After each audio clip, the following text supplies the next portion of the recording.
Good afternoon from ABC News at Ballarat Airport in Victoria, where in a few minutes from now we'll be experiencing one of nature's most spectacular events, a total eclipse of the sun. First though, a warning.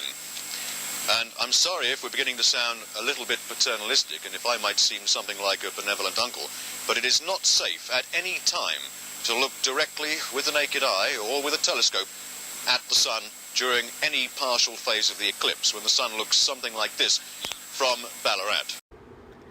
I remember this solar eclipse. I was 8 and we were at my grandmother's house.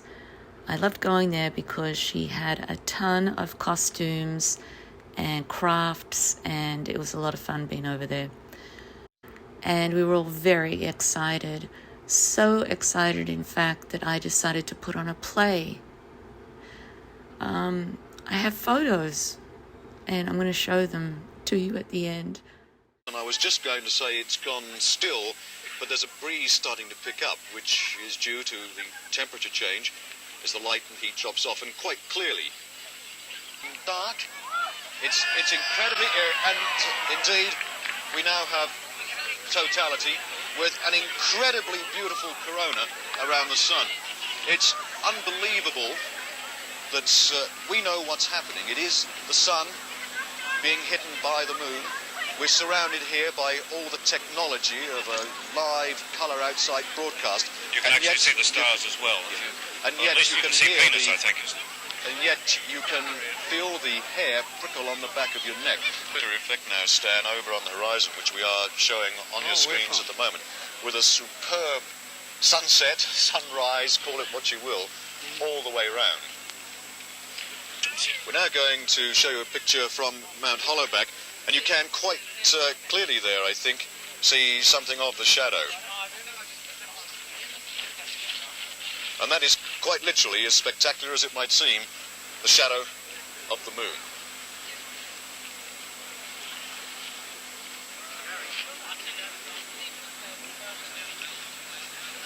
We're now going to take you back to Melbourne, where the light has returned. In fact, the time is now just after 4:43 after third contact at Melbourne.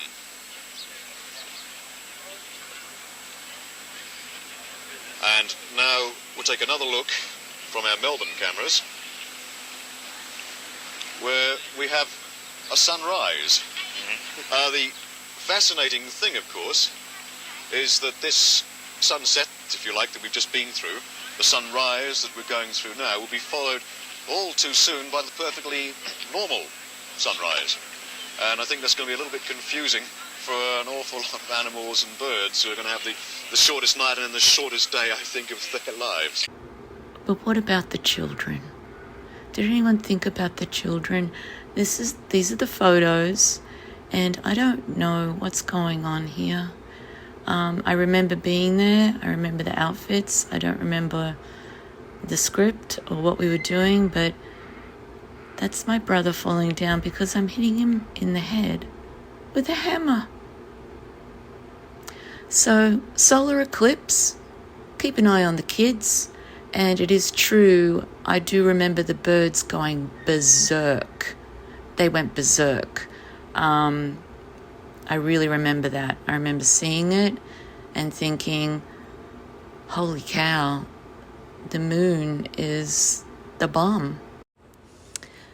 Make sure to look down when the light comes through the branches. It works like a pinhole camera, and you get to see all these beautiful crescent shapes. It's really otherworldly.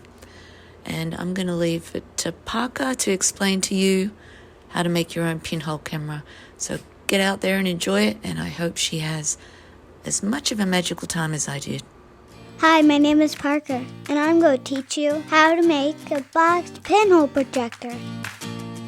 To get started, you'll need a cardboard box. Cereal boxes or shoe boxes work great. You'll also need scissors, aluminum foil, a pencil, a push pin, some tape, and a white piece of paper big enough to cover one end of the box.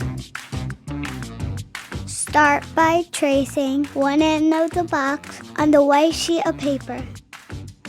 Then cut out your shape and place it inside of the box on the same end you just traced. Next, cut 2 square holes on the opposite end of the box, one on the left and one on the right. If you're using a cereal box, tape up the middle to help everything stay together.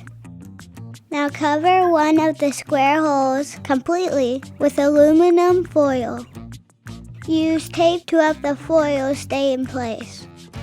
Finally, take the pushpin and punch a very small hole in the center of the aluminum foil. Ta-da! Always remember, you should never look directly at the sun because it's very dangerous and will hurt your eyes. To use your boxed pinhole projector, stand with your back to the sun. Then, hold the large square hole up to your eye and move the box around until you see the sun. Project it on the paper. Watching a solar eclipse is a great way for anyone to do science. But remember, you have to be careful. Stay safe. Happy eclipse watching!